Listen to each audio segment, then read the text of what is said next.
Masya Allah, Assalamualaikum. Waalaikumsalam warahmatullahi wabarakatuh. Bunda Neno, apa kabar? Baru datang langsung dikasih ini nih. Idolaku, ini Aduh. idolaku. Mas Aiman Wicaksono, luar biasa. Aku boleh nggak taruhin tasmu? Waduh, Soalnya aku mau Hormat, ngajak, Pak. Jangan, mau ngajak jangan. keluar. Jangan, ada aku aja. Ya, ya. Aduh. Aku mau ngajak keluar. Karena aku mau nanyain sesuatu. Anginnya kenceng banget loh. Kita sini aja yuk. Tahu Pak anginnya nih? Sini. Ih, seneng banget. Aku juga senang banget. Masih mau dengerin lagu Nada Kasih, boleh nggak? Weh. Jangan. Masih inget loh. Oh, bangga banget aku. Aiman tahu lagu Nada Kasih. Iya dong. Oh. Nada Kasih. Jangan-jangan ada story. Kan dulu Ku masih... rasakan Gue lupa lagi tuh. membara dalam hatiku. Waduh, luar biasa, luar biasa. Masih inget ya? Masih Tapi udah nggak lah. pernah nyanyi lagi sekarang. Enggak. Aduh. Ih, aku tuh udah susah nih kan mau janjian-janjianan sama kamu. Iya, udah berapa minggu nih ya nggak ketemu, Aduh. tiba-tiba pas kebetulan. Ya udah Untung deh. kamu hari ini. lewat jalan sini. Tapi bilang nggak bisa lama, nanti jam 1 harus ada acara lagi. Oke, Ya udah, mampir. deh sebentar. 10 15 menit. 10 menit, 15 menit ya. Oke. Tapi ini YouTube perdana atau gimana nih? Enggak, ini Kangen keempat. sama layar, dulu nyanyi, sekarang YouTube. Ini siapa yang harus wawancara? Aku yang harus wawancara kamu. Terhormat tuh, terhormat. Ih, senang sekali. Kamu lebih jauh lebih muda daripada, jauh lebih Amin, cakep, amin. jauh lebih Amin. ganteng, jauh lebih gagah, jauh lebih lucu daripada yang aku bayangin. Dan lebih malu-maluin juga. Enggak dong, karena ini adalah lulusan UI S2-nya terbaik. Pasti nggak tahu kan, aku aja, dan jurusannya komunikasi politik, makanya Pas kebetulan. tapi yang berhati nurani kayaknya. Amin, amin. Harus dijaga, kalau itu harus dijaga. Karena Iya. hidup nggak ada artinya kalau nggak punya nilai. Wah, gua Nilai itu setuju bukan banget. nilai angka gitu ya, bukan. Tapi nilai Ya, kehidupan. value of Value. life-nya, benar. Value of life. Itu yang harus kita Mas pegang. Aiman, ini kan kita Udah, di gedung-gedung tinggi ya. Kenapa sih aku tuh ngotot banget tuh? Iya. Aku kok pengen gini karena aku tuh mau bilang, Mas Aiman kamu suka nggak di ketinggian? Sebenarnya suka, tapi kadang-kadang kaki suka gemeter juga. Ini langsung Ini- boleh ini. tuh. Coba boleh deh kameranya. Langsung deh. Udah nggak? Hati-hati jatuh tuh kameranya ya. Tuh, lihat deh. Kamu punya ya? Bener. Punya apa namanya kalau itu takut apa fobia ya? ketinggian? Fobia Ada apa fobia gitu? apa? Fobia ketinggian lah, lupa istilahnya. Itu metaforik apa? Enggak sih sebenarnya enggak, cuma aku seneng tinggi karena dulu pernah mau jadi penerjun dan lain sebagainya. Dulu kan sempat mau Kayaknya masuk kamu akabri. sempat jadi mau jadi pilot juga ya kayaknya. Akabri Karena dulu. merasa ganteng. Enggak lah. Enggak, Mas Aiman, ketinggian itu asyik kan ya. Maksudnya kita di ketinggian tuh asyik gitu loh. Asal jangan lupa sama yang di bawah. Masya Kalau Allah. udah tinggi. That's what I like from you. Aku suka banget. Aku suka Kita bisa banget. ngelihat ke bawah supaya kita bisa melihat secara holistik, secara menyeluruh apa yang harus diperbaiki. Bukan kita kita sudah di atas, lalu kita lupa dengan yang di bawah dan kita terus melihat ke atas sampai akhir hayat kita menjemput. Kan gitu. Masya Allah. Ya kan? Lupa. Dan itu terjadi pada banyak maksudnya manusia ketika dia ada Di bawah? di Di bawah ketika oke dia. Di bawah dia oke. Oke. Oh, dia baik Luar banget lah, biasa. all the values dia tuh. Tapi begitu dia nyampe di atas, tiba-tiba dia menjadi someone yang lain. Lupa sama temen, lupa sama sahabat, lupa sama apa. Nah, Mas Aiman, menurut aku, ini Mas Aiman setuju atau enggak, tapi engkau itu udah ada di puncak loh. Masa sih? Iya, Puncak buat apa nih? aku. Lantai 11 aja tahunya kita. Buat aku, seorang Aiman Wicaksono tuh tinggi banget, udah sampai di tinggi banget. Kalau di gitu. puncak berarti nurun dong, bentar lagi. Justru Itu harus enggak. dipikirin. Berarti Masya Allah. kalau kita di puncak, jangan bangga. Artinya sudah di puncak, udah lagi Masya turun. Allah. Tapi makanya saya nggak pernah merasa di puncak. Oh, itu aku suka. Jadi Iya. kamu nggak merasa di puncak ya? Enggak, saya merasa Oke. saya adalah pencari ilmu Hmm. dari buaya sampai liang kubur. Itu aja. Itu yang harus saya pegang. Karena hidup ini ya mencari ilmu. Dan- Beneran. Iya kan, kalau ada ini ya, utlubul ilmi ilal mahdi ilal lahdi. Aduh, Kan Masya Allah. ya itu kan, tuntutlah ilmu dari buaya, maksudnya bayi, sampai liang lahat. Masya Allah. Dulu pernah pesantren juga kecil. Iya kayaknya. Dikit. Mungkin tapi kamu nggak ragu ya untuk menunjukkan identitas kemusliman gitu, enggak ya? Ya nggak Biasa usah aja. ditunjukkan, tapi ketika ada manfaat ya disampaikan. Tapi Kan ini kalau- bicara soal manfaat, bukan soal mau menunjukkan, bukan kan, tapi manfaat. maksudnya gini kan? Kadang-kadang orang kan bicara soalnya hidup ini buat apa sih? Supaya saya mapan, supaya saya ini A, B, C. Ada yang lupa. Hmm.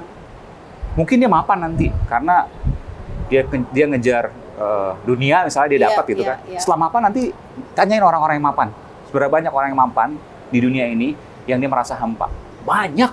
Kalau mau jujur banyak. Masya Allah. Tapi ketika dia tunjukkan untuk ilmu, dan ilmu itu kemudian dia sampaikan untuk kemanfaatan masyarakat banyak, maka itulah hidup sesungguhnya. Dan dia tidak akan pernah merasa hampa. Saya selalu bilang ke anak-anak saya, Kamu punya anak? Anak, aduh, ada 2 perempuan semua. Lucu banget. Umur berapa dia? Satu SMP, satu SD masih. Kamu udah punya anak SMP? Ya Allah, sebentar lagi punya mantu. Itu pun telat, bukan telat punya anak. Nikahnya nggak telat. Saya nikah, masuk nikah muda ya, umur 24 tahun. Tahun 2003 Udah pas lah. ya. Tapi punya anaknya baru saya umur 29-30 lah. Pas lah. Karena ya belum dikasih waktu itu. Tapi kita bukan niat mau nunda, enggak, memang belum dikasih aja. Baru dikasih umur 29-30 dan mereka Kamu beda 2 bilang sama tahun. anakmu gimana? Iya. Saya bilang ini, kalau punya cita-cita, jangan berpikir untuk diri sendiri. Masya Allah. Jangan berpikir untuk saya mau sukses, saya mau kaya, saya mau mapan, saya mau apapun untuk diri sendiri. Jangan. Kamu punya cita-cita apa? A atau B atau C. Apa yang bisa kamu berikan dari cita-cita kamu itu untuk orang lain? Maka hidup kamu satu, mulia. Yang kedua, kamu tidak akan pernah merasa jenuh untuk melangkah, bernafas, dan lain sebagainya. Dan kamu tidak akan pernah merasa hampa. Karena ada hal-hal baru yang bisa kamu berikan. Dan itulah esensi dari kehidupan. Nah, jadi kalau seandainya kita berpikir, kita mau cita-cita sukses dan lain sebagainya untuk manusia, untuk kita sendiri, tadi ya sampai di ketinggian, sampai akhirnya lonely ya. Kesepian ya nggak sih?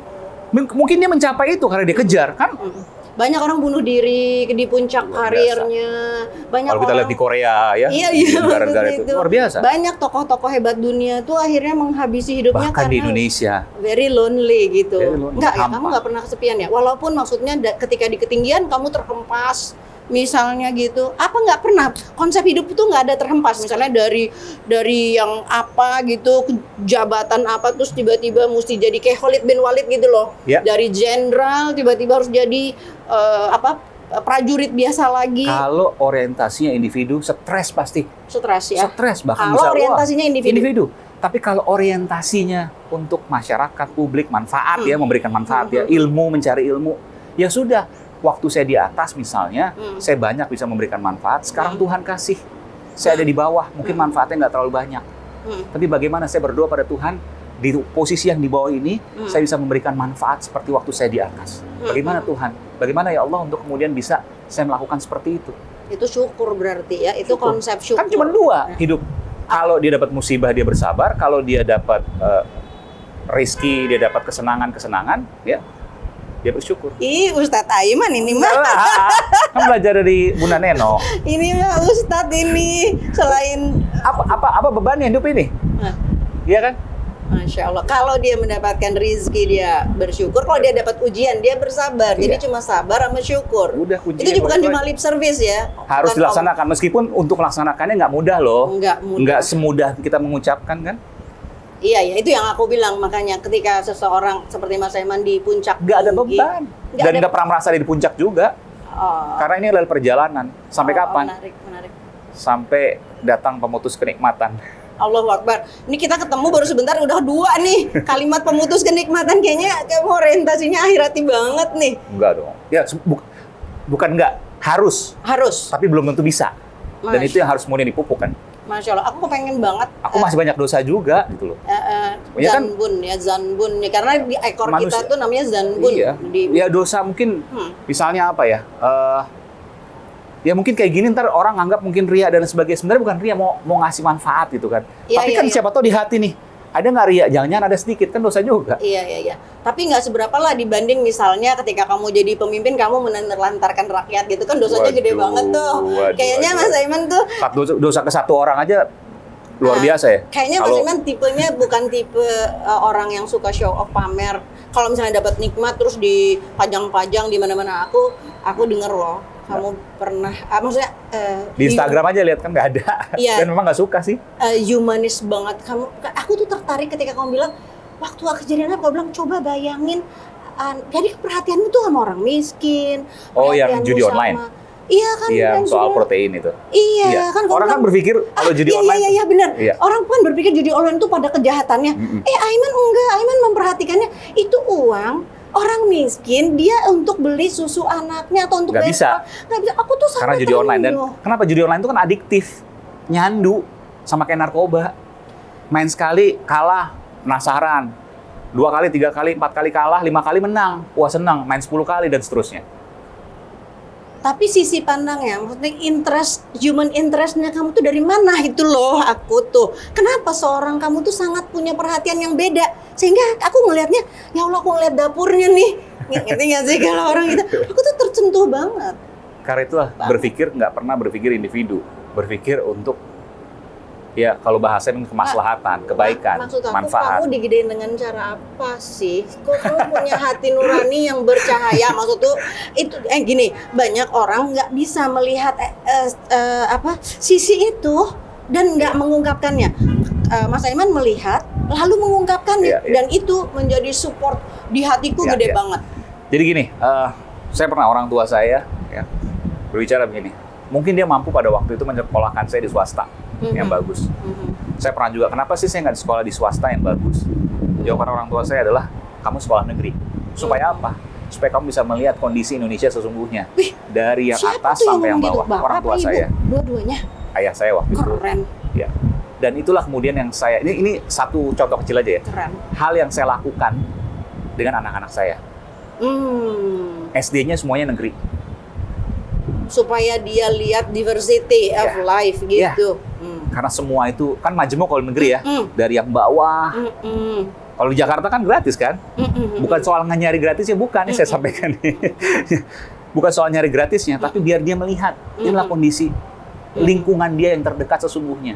Mungkin kalau di swasta beda, yang jemput aja beda. Homogen kan, yang jemput ini yang jemput mayoritas motor ya kan, atau bahkan nggak punya motor sama sekali, angkot, jalan kaki gitu. Itu keputusan untuk anak-anak ya, supaya dia terwaris ya. Betul, supaya dia melihat kondisi kita sesungguhnya minimal di lingkungan yang terdekat. Mungkin tujuannya apa tuh? Tujuannya supaya dia bisa merasakan satu, supaya dia bisa bersyukur. Bahwa dia lebih beruntung dari teman-temannya. Dia melihat ke bawah. Yang kedua, supaya dia bisa merasakan bahwa ada mungkin, dan ini kejadian loh, hampir setiap tahun ada temannya yang mungkin beli buku aja nggak punya uang. Kalau di negeri ada begitunya? Pasti. Kan memang gratis, tapi buku kan tidak, mesti bayar. Oke. Dia cerita tuh ke ibunya. Terjadi nih? Terjadi. Kan ada uang. What will you do? Gitu. Saya kasih uang biasanya seminggu sekali ke dia, tapi saya bilang untuk ditabung. Dan untuk saya bilang, ya untuk memberikan yang tidak beruntung. Ketika dia melihat temannya seperti itu, dia bilang, dia keluarin duit. Boleh nggak? Ini dia izin ke ibunya. Masya Allah. Itu nilai. Iya. Itu nilai. That's wonderful. Itulah yang saya katakan. Itu indah banget. Bahwa kita tidak hidup sendirian. Mungkin kita nggak bisa bantu banyak, tapi sesedikit itu pun itu menjadi pembersih hati kita dan mengingatkan. Jadinya jarang soalnya orang tua, especially daddy ya, especially father ya, punya nilai, dan itu kan dia presiden, dia kasih garis besar haluan negaranya sama istrinya, dan istrinya jalanin. Itu tuh lebih mahal dari dunia dan seisinya tahu.